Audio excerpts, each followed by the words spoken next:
यूं ही नहीं ताज ताज बन जाता है। शिल्पकारों का हुनर और चुनिंदा संगमरमर ताज को नायाब बनाते हैं। कुछ ऐसे ही चुनिंदा जगहों से बस खास ही चुनकर लाता हूँ।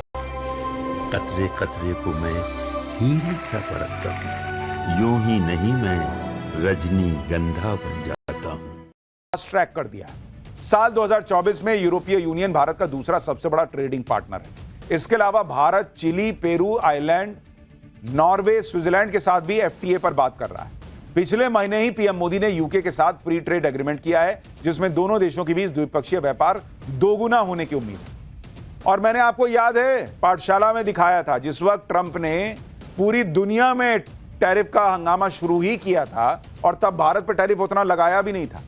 तभी नरेंद्र मोदी ने, आपको याद होगा, यूरोपीय यूनियन के अध्यक्ष से मुलाकात कर ली। तभी मोदी ने शुरू कर दिया था भाई कि इसका भरोसा नहीं है जो इसके लक्षण दिख रहे हैं ट्रंप के। दूसरा रास्ता देखो किधर से हाईवे पे से होकर निकलना है। इसके अलावा पीएम मोदी ने भारत के एक्सपोर्ट को बढ़ावा देने पर भी जोर दिया। मोदी सरकार जल्द ही निर्यात को बढ़ावा देने के लिए 2250 करोड़ रुपए खर्च करेगी। इसमें एमएसएमई से जुड़े एक्सपोर्टर्स की संख्या बढ़ाने और फर्स्ट टाइम एक्सपोर्टर्स की आर्थिक मदद की जाएगी। उन्हें आसान शर्तों में लोन देना, विदेशों में वेयर हाउसिंग की सुविधा देने जैसी सहायता मिलेगी। इसके अलावा कॉमर्स मिनिस्टर पीयूष गोयल भी उन स्टेक होल्डर से बातचीत कर रहे हैं जो ट्रंप के टैरिफ की वजह से प्रभावित हो रहे हैं। एक तरफ चीन भारत के साथ व्यापार बढ़ाने पर जोर दे रहा है, दूसरी तरफ चीन और भारत बॉर्डर विवाद को सुलझाने पर भी जोर दे रहे हैं। इसके लिए चीन के विदेश मंत्री अगले हफ्ते भारत आ रहे हैं। चीन के विदेश मंत्री वांग यी खास तौर पर बॉर्डर विवाद पर बात करने के लिए भारत आ रहे हैं। यहां वो एनएसए अजीत डोभाल से बात करेंगे। भारत और चीन के बीच स्पेशल रिप्रेजेंटेटिव्स मैकेनिज्म है। इसी के तहत चीन के विदेश मंत्री और एनएसए के बीच स्पेशल रिप्रेजेंटेटिव्स डायलॉग का दूसरा राउंड होगा। इससे पहले एनएसए डोभाल भी पिछले साल स्पेशल रिप्रेजेंटेटिव डायलॉग के लिए चीन गए थे। पिछले साल जब पीएम मोदी और चीन के राष्ट्रपति शी जिनपिंग 5 साल बाद मिले थे, तब दोनों नेताओं के बीच इस बात पर सहमति बनी थी कि वो रुकी हुई बातचीत को आगे बढ़ाएंगे। उसी सहमति के तहत चीन के विदेश मंत्री भारत आ रहे हैं। यानी चीन भी संकेत दे रहा है कि वो भारत के साथ बॉर्डर विवाद सुलझाने को लेकर बहुत गंभीर है। चीन हर दिन भारत की दोस्ती पर नए नए बयान दे रहा है। चीन के विदेश मंत्री की भारत यात्रा को लेकर चीन के विदेश मंत्रालय के प्रवक्ता ने आज ही एक बयान जारी किया है कि भारत और चीन कई लेवल पर बातचीत कर रहे हैं। चीन की तरफ से कहा गया है कि वो भारत के साथ मिलकर काम करने को तैयार है। चीन ने कहा कि दोनों देशों के बीच राजनीतिक पारस्परिक विश्वास को मजबूत करने, व्यावहारिक सहयोग को बढ़ाने, मतभेदों को उचित ढंग से निपटाने के लिए चीन भारत के साथ मिलकर काम करने को तैयार है।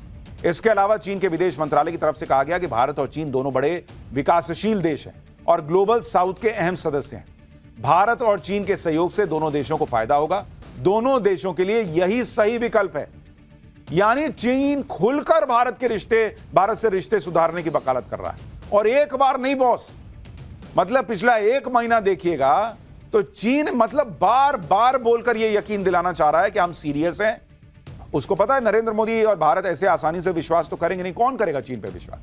इसलिए चीन जो है वो पहले आगे बढ़कर भारत की तरफ दोस्ती का हाथ बार बार बढ़ा रहा है। भारत चीन की इसी दोस्ती से ट्रंप भन्नाए हुए हैं। ट्रंप को कल पुतिन से मिलना है। ट्रंप और पुतिन की अमेरिका के अलास्का में मीटिंग होने वाली है। इस मीटिंग पर पूरी दुनिया की नजर होगी। यह मीटिंग यह तय करेगी कि यूक्रेन युद्ध का भविष्य क्या होगा। यूक्रेन और रूस का युद्ध रुकेगा या नहीं रुकेगा। ट्रंप का बहुत कुछ इस मीटिंग को लेकर दांव पर लगा है, क्योंकि ट्रंप चाहते हैं कि रूस यूक्रेन युद्ध रुक जाए और इसे रोकने का वो क्रेडिट लें और फिर उनको नोबेल पीस प्राइज मिल जाए। ट्रंप का इलेक्शन एजेंडा भी यही था, लेकिन युद्ध रुकेगा या नहीं रुकेगा, तो किन शर्तों पर रुकेगा, यह सब ट्रंप पर नहीं पुतिन पर डिपेंड करता है। इसलिए देखिए कि मीटिंग से पहले ट्रंप पुतिन को धमकाने लगे कि अगर बात नहीं बनी तो बहुत बुरा अंजाम होगा। सुनिए ट्रंप क्या कह रहे हैं, फिर आपको बताता हूं कि धमकी सिर्फ पुतिन को ही नहीं, बल्कि इस मीटिंग से पहले भारत को भी अमेरिका धमकी दे रहा है। Will Russia face any consequences if Vladimir Putin does not agree to stop the war after your meeting on Friday? Yes, they will. Yeah. What will the consequences there will be be? consequences. Sanctions, tariffs? There will be, I don't have to say, there will be very severe consequences. Trump Putin को धमका रहे हैं तो Trump के मंत्री भारत को धमका रहे हैं। ट्रंप जानते हैं कि पुतिन सबसे ज्यादा भारत की बात मानते हैं। पुतिन को प्रेशर में लाना है तो भारत पे दबाव बनाओ। इसलिए ट्रंप के वित्त मंत्री ने कहा है कि अगर पुतिन और ट्रंप के बीच यूक्रेन युद्ध रोकने को लेकर सहमति नहीं बनी तो ट्रंप सरकार भारत पर टैरिफ लगाएगी। ये क्या बात हुई बॉस, कि ट्रंप जो है अगर पुतिन से बात नहीं बना पाएंगे और पुतिन उनकी बात नहीं सुनेंगे तो भारत पर टैरिफ लगेगा। भारत पर अतिरिक्त टैरिफ लगाने का फैसला ट्रंप और पुतिन की मुलाकात के नतीजे पर निर्भर करेगा। अमेरिकी वित्त मंत्री ने कहा है कि भारत रूस के तेल का दूसरा सबसे बड़ा खरीदार है। भारत पर टैरिफ लगाने से रूस की इकोनॉमी पर असर पड़ेगा और पुतिन पर दबाव बनाया जा सकेगा। अगर इतना दबाव बनाने का शौक है तो जो नंबर 1 इंपोर्टर है उस पर लगाओ, चाइना पे क्यों नहीं लगाते हो? तुमने, अमेरिका ने ईरान पर सैंक्शन लगाया, भारत तो तेल नहीं खरीद रहा ईरान से, चीन खरीद रहा है, उस पर क्यों नहीं लगाते? रूस को लेकर चीन पे सैंक्शन, चीन पे टैरिफ क्यों नहीं लगा रहे, भारत पे क्यों लगा रहे हो? इसका मतलब डोनाल्ड ट्रंप ये मानते हैं कि नरेंद्र मोदी ही ये युद्ध रुकवा सकते हैं और इसलिए उनको लगता है कि अगर ये टैरिफ वाली धमकी देंगे और मोदी अगर इन्वॉल्व हो गए तो शायद पुतिन बात मान लें, क्योंकि ट्रंप को पता है उनकी बात तो मानेंगे। इतना ही नहीं, अमेरिका के वित्त मंत्री ने यह भी धमकी दी है कि सिर्फ अमेरिका ही भारत पर टैरिफ नहीं लगाएगा बल्कि अमेरिका यूरोप से भी भारत पर टैरिफ लगवा देगा। अब आप सोचिए कि कैसे भारत इन लोगों के आंखों में खटक रहा है। ऐसा इसलिए क्योंकि भारत के सामने इनकी दाल नहीं गल रही। भारत को ट्रंप का अमेरिका नई धमकी दे रहा है और वो भी ट्रंप और पुतिन की मीटिंग से पहले, तो इसकी अपनी वजह भी है। ट्रंप जानते हैं कि पीएम मोदी ही वो नेता हैं जो पुतिन से डील करवा सकते हैं। ट्रंप ये बात भी जानते हैं कि पुतिन किसी और की सुने या ना सुने, लेकिन पीएम मोदी की बात को गंभीरता से लेते हैं। ट्रंप ये बात जानते हैं कि पीएम मोदी ही वो नेता हैं जिन्होंने पुतिन के मुंह पर उन्हें यह बात समझाई थी कि ये युद्ध का दौर नहीं। इसके अलावा पीएम मोदी ही वो इकलौते ग्लोबल नेता हैं जो पिछले कुछ दिनों में पुतिन और यूक्रेन के राष्ट्रपति जेलेंस्की दोनों से बात कर चुके हैं। यानी ट्रंप खुद मान रहे हैं कि अगर उन्हें नोबेल पीस प्राइज चाहिए तो उन्हें मोदी की मदद लगेगी। यह है आज का नया भारत, यह है नरेंद्र मोदी। कि ट्रंप को भी इनडायरेक्टली यह लग रहा है कि भाई इधर से प्रेशर बनेगा तभी पुतिन मानेगा। दुनिया के कई बड़े नेता, कई एक्सपर्ट यही मानते हैं कि अगर रूस और यूक्रेन का युद्ध कोई रुकवा सकता है तो वो मोदी है, रूस पर कोई असर डाल सकता है तो वो भारत है। और इसलिए ट्रंप भारत के पीछे पड़े हैं और ये नई धमकी दे रहे हैं। ट्रंप भले ही डायरेक्टली पीएम मोदी से मदद ना मांग पाए, लेकिन उनके करीबी नेता जमीनी हकीकत जानते हैं। अमेरिकी सीनेटर लिंडसे ग्राहम, जो ट्रंप के करीबी माने जाते हैं, लिंडसे ग्राहम ने भारत पर टैरिफ लगाने का समर्थन किया था। यूक्रेन युद्ध रुकवाने में भारत की भूमिका के बारे में लिंडसे ग्राहम भी जानते हैं। लिंडसे ग्राहम ने कहा, जो ट्रंप के करीबी हैं, कि यूक्रेन युद्ध रुकवाने में भारत को ट्रंप की मदद करनी चाहिए। भारत अपने प्रभाव का इस्तेमाल करके युद्ध रुकवाने में मदद करे। मेरा हमेशा से मानना रहा है कि भारत इस मामले में मदद कर सकता है। भारत ऐसा करता है तो अमेरिका के साथ उसके संबंध अच्छे हो सकते हैं। यानी अमेरिका भी समझ रहा है कि चीन नहीं कर पाएगा, भारत कर देगा, तो भारत पे प्रेशर बना। ट्रंप के करीबी नेता स्वीकार कर रहे हैं कि रूस को भारत ही समझा सकता है, लेकिन ट्रंप तो 7वें आसमान पर दुनिया के चौधरी बनना चाहते हैं। भारत पर दबाव बनाकर काम निकलवाने की कोशिश कर रहे हैं, लेकिन भारत ट्रंप के दबाव में नहीं आ रहा और इसी वजह से ट्रंप दिन ब दिन बौखलाते जा रहे हैं। जिस टैरिफ को हथियार बनाकर ट्रंप भारत पर दबाव बनाने की कोशिश कर रहे हैं, उससे भी भारत पर कोई असर ही नहीं पड़ेगा। अमेरिका की रेटिंग एजेंसी S&P ने ट्रंप के टैरिफ की हवा निकाल दी।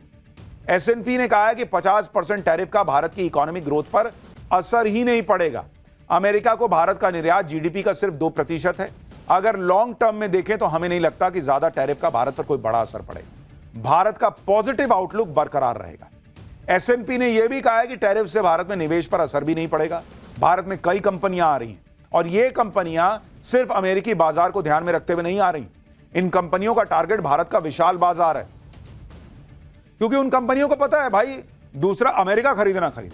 आईफोन जैसे टिम कुक को पता है कि अमेरिका खरीदना खरीद। भारत में इतने लोग आज की डेट में सक्षम है आईफोन खरीदने के लिए।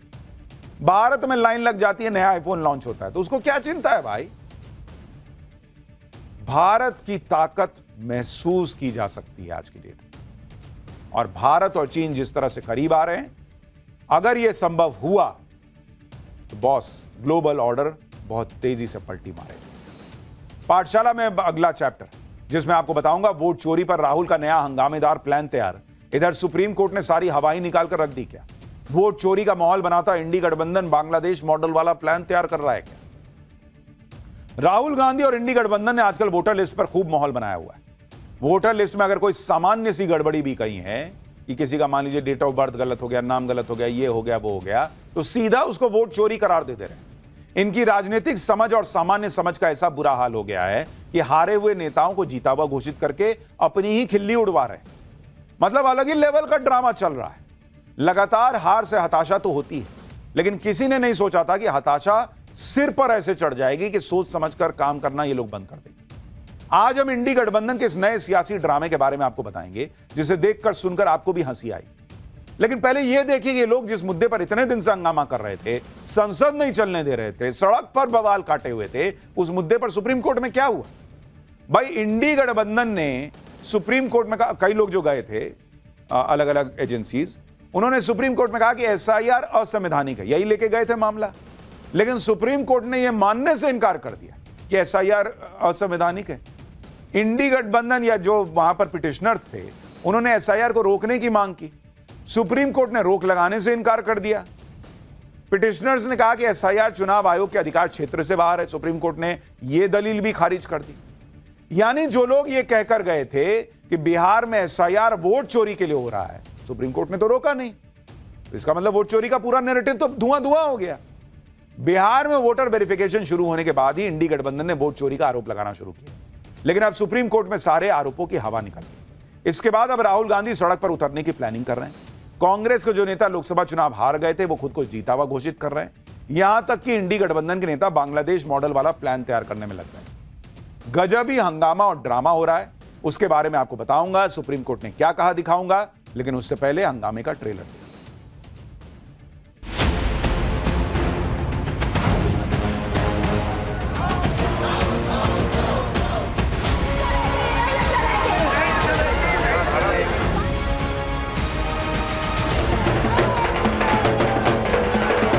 वोट चोरी करके यहाँ पे नरेंद्र मोदी सांसद बने हैं और देश के प्रधानमंत्री बने हैं। इंडिया गठबंधन के प्रत्याशी थे माननीय अजय राज जी, उनके विजयी होने का जश्न मनाया है। किसी और के सांसद डिक्लेयर करने से ऐसी स्थिति में कहीं परिवर्तन हो नहीं सकता।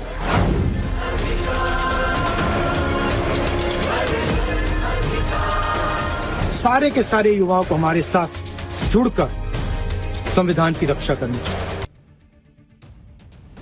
आप देखिए कि इंडी गठबंधन बिहार में हो रहे एसआईआर का विरोध कर रहा है। एसआईआर के खिलाफ सुप्रीम कोर्ट चला गया, लेकिन सुप्रीम कोर्ट ने एसआईआर पर रोक नहीं लगाई, बल्कि उसे वोटर फ्रेंडली बताया।